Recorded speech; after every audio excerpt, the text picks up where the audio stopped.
charts that do look good. AMD here. I think this one's pretty obvious. I said this actually not long ago.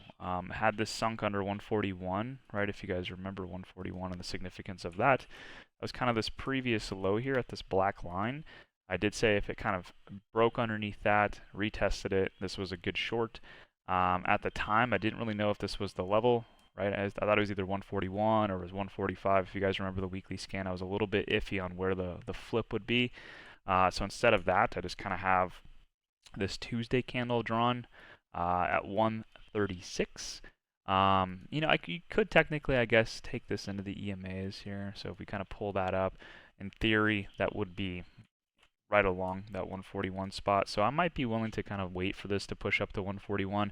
Either or though, if we just extend this up a little bit, doesn't really matter. But I'll be looking to short this, I think. If we take a look at this on the weekly, it's a lot clearer as to where this is heading. I mean, this was simply a move back up into this 155, 153. Remember, this was that previous support here. This was that redistribution that happened with the UTAD breakout. This looks like it's coming down one more time to essentially flush out the big buyers that were here that started this new lower high. This is like your buy side liquidity. It looks like it's going one more flush down. Then we'll probably see a reaccumulation off like 116, 120. And then a move back up, right? Ultimately, I do think this goes back to 175, but I told you guys these reaccumulations and things like this after a previous campaign of distribution take a little bit of time to play out. It's kind of hard to bottom feed this one, or yeah, I guess time bottom in easier terms. But weekly wise, pretty obvious, right? And this is so simple. It's literally high redistribution. That's our UTAD and thus a lower high, right? High, lower high, sold down, caught a bottom here, pretty high volume bottom, pushed up on decreased volume. It's our redistribution previous week support, right? This is just a huge confluence of support. What does it do? Closes below on the weekly, kind of almost a tweezer top here. And then what does it do? Starts to sell. So, I mean, if you guys just kind of look bit by bit, well, I don't even use the arrows, just right here, lower high, high. Right, this is going to likely trade back through, similar to how this did, right? You got to use this as your previous lower high. What did it do? Same exact setup, sold down through buy side liquidity, which was here. This is likely going to do the same thing through buy side liquidity here. Right, very, very simple chart in my opinion. I did say I started some contracts, but I would love to size in on this on a day trade. So maybe like Monday, Tuesday next week. We also have CPI next week. This could be something to kind of consider in terms of a swing and size down. And then obviously, once CPI comes out, what day is it? Let's see. There we go. So Wednesday. So maybe after Wednesday, use this as a day trade pathway, right? If data comes in hot or the chart kind of gives you the if let's say it comes in cool and it's able to push up and retest, I'll make this a small little zone. Now that I think about it, we'll just kind of do this. Right, we'll kind of use this as like our bear zone to short, kind of our new spot. So anywhere between, excuse me, I keep hiccuping. Anywhere between this small zone here. So 136 to 141. Use that as like an opportunity, at least I will, as like an opportunity to go short again, either off of that previous Tuesday low or into the EMAs, right? I'll look for a continuation like that. And honestly, I'm kind of wondering if I chose too conservative of strikes. I took the October 18th 115 puts. I'm wondering if I should just take the September 20th. Those are trading at like 64 cents, 68 cents currently. If this were to trade to target, which would be 116 down here, right, I think this flushes through, right? I don't think this stops here. I think it's going to flush through, give you a nice weekly or a daily bar where you kind of see that trap candle and then it closes above and maybe starts a reaccumulation there, right? And you guys should be familiar with this, where it'll do this, and it'll start to mark up, right? I think I want to take the September 20th as well as my day trade, right? So 64 cents, those have the opportunity to trade up to like the 4.8, so 4.8, which would be around a 500% win. And that's very, very, very interesting and intriguing to me. I'm not too concerned about this catching a bit, honestly. I mean, if we kind of decide with the trend of the market, I mean, EMAs have flipped, right? We're under the 50, we're under the 200. So I'm just kind of looking at overall trend. This looks good to kind of continue here, and I definitely want to take advantage of this while it's here. So that's chart number one. Okay, last two charts are going to be Apple, right, which we're already in. If you guys are still in the November, I'm actually just green on, right? I'm up like 1% or 2%, nothing crazy. This will probably be the only thing I swing. And I said I wasn't going to pass 5 contracts. I'm going to stick to that, so I'm at 4, so I might add one more. But this is a very intriguing chart where we obviously, and I should have added up here, I just was in TSM and I didn't want to have exposure short and long, both heavy. It just didn't make sense to hedge my account that way. But now, obviously I regret it. This hit that gap and perfectly rejected and sold. But really, this kind of looks like another distribution. I'm not going to go to the hourly, but the fact that we had this distribution look on the daily, we had an expansion out, which would have been our UTAD. We hit the gap, and then we sold. And then what we did is catch a hammer off of this progression gap here, right? It lines up pretty nicely, right? If you guys look there, down into the green right here. So if we just kind of pull over, you guys will see that looks almost perfect for the hammer. And then really it just kind of pushed up and then hit these daily lows. Now, mind you, this is going to be a little bit not perfect, right? I mean, just kind of generalizing the lows here. But you then take this, you guys should be able to see, right? These daily lows were somewhat of a support. And kind of created a range. We broke down and kind of looked like it's an LPSY, just a retest of that zone. We saw higher volume with today's candle versus the mark back up into that spot. So I would like to see some kind of continuation on Monday. Keep in mind, though, Monday is actually the Apple event, right? Apple, I think it's on Monday. I'm not sure what time exactly, but we do have the event at, oh, there you go, 10 a.m., right? So September 9th. So Monday, 10 a.m. Pacific Standard Time. Going to be going over a lot of stuff there. Ideally, it's a sell the news event, and we just start to see a nice move down. In kind of the game plan for that, if we can open up into this red range here, right around these daily equal lows, or even just kind of retest the open from Friday, which is today, I might just add that final contract and then risk essentially a new high against me at 232. I'm not going to surpass 5 contracts. I'm going to stick to that. But if we end up opening lower, I really think there's an opportunity here for a break underneath the progression gap here, right, which is technically there, which is 217.71. I'll just round that to 215. So ideally, we see a continuation down. I would just like to see this break under, a retest of that, and I think we start to trade into this 213.50 zone, right? From there, right, it's pretty simple. I would expect either like a bounce back up. Ideally, we don't push back up to 217. We get like a weak bounce there, sell under, retest, and then we start to make our way down, right?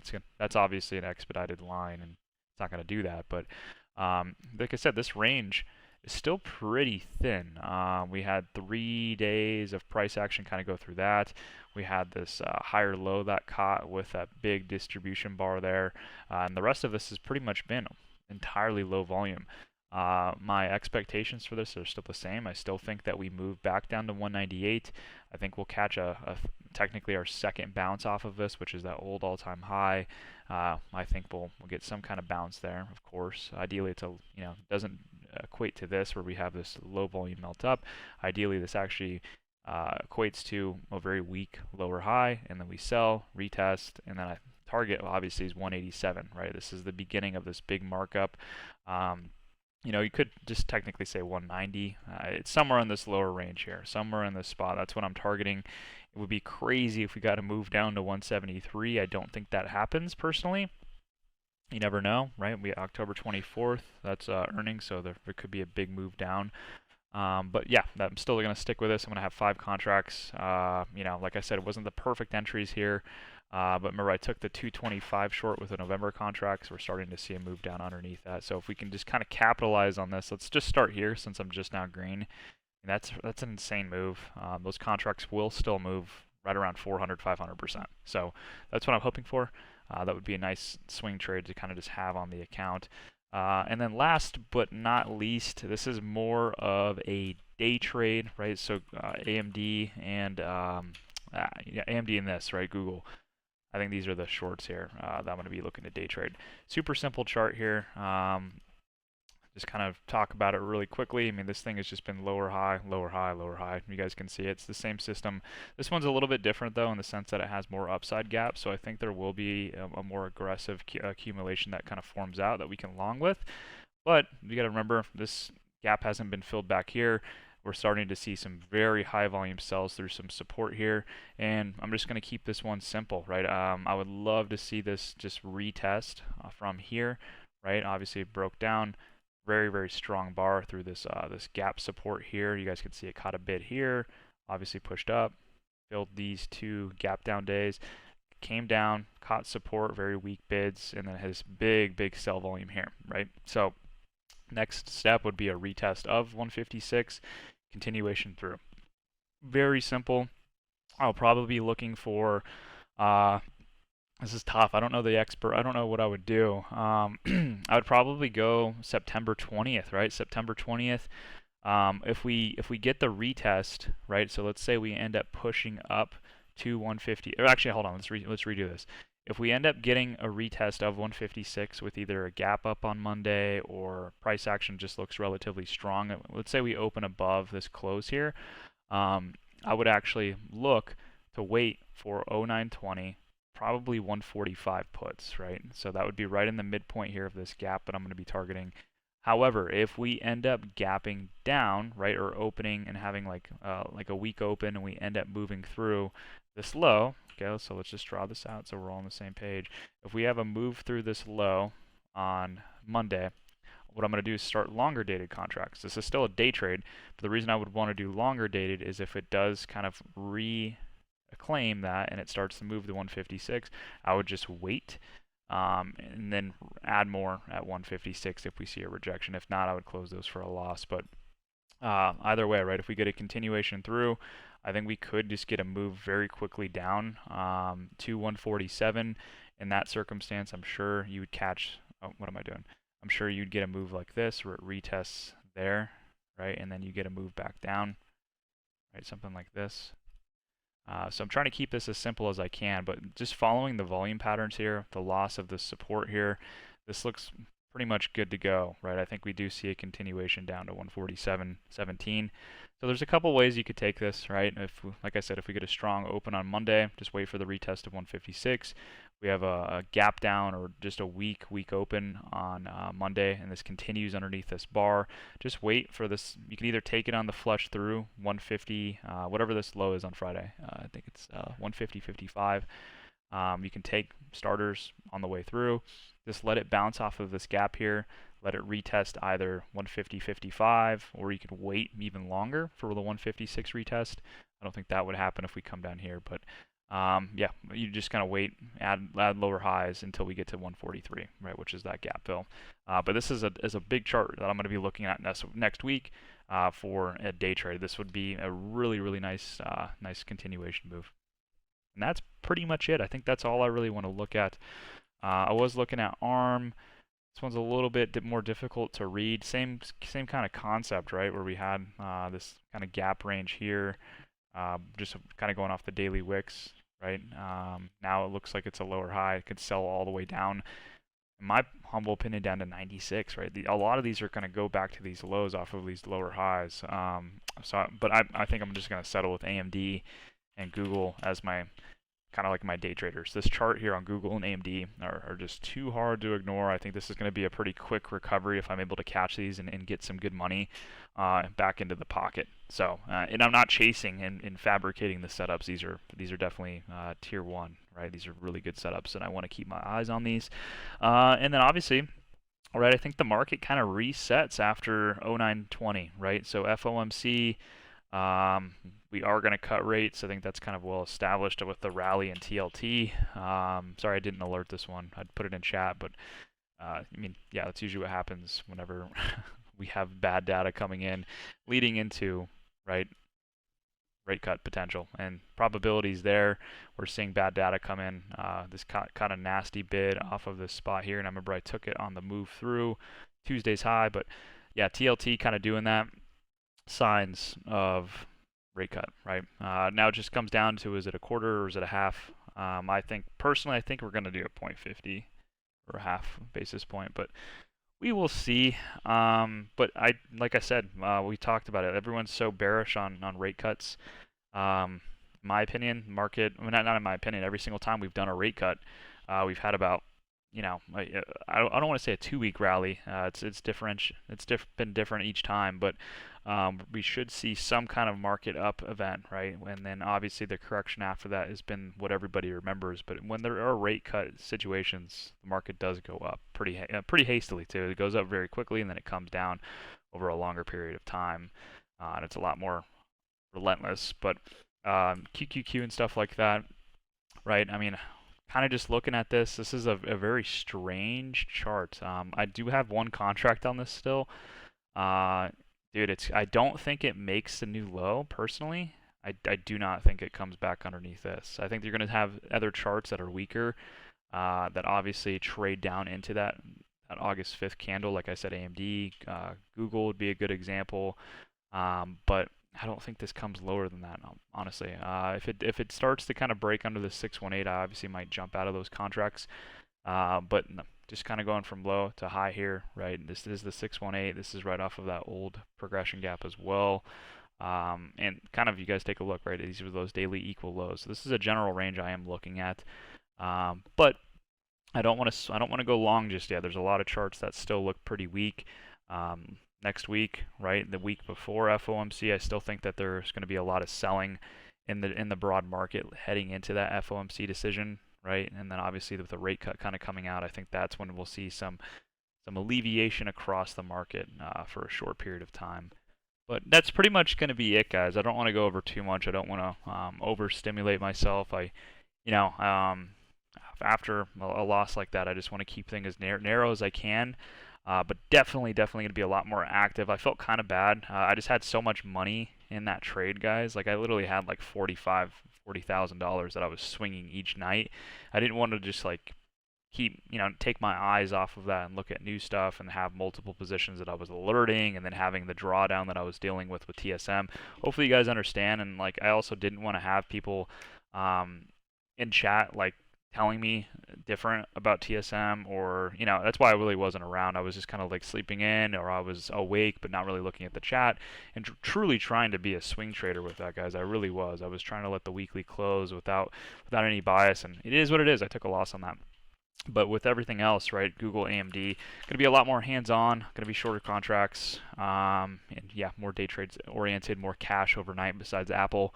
And yeah, just pretty much straight vision, right? I'm just trying to keep a tunnel vision on kind of my goals, and trying to get through whatever this is, right? Because I won't lie, dude. August was hard. It was very hard. I had that great week that really set me up for the middle of August, kind of going into the end of August when I went to Las Vegas. Obviously, everything I told you guys that happened with that, but I was up like it was like an 8, 9, 10 grand trade, right? And I did really well on that, and I was trying to hold on to that.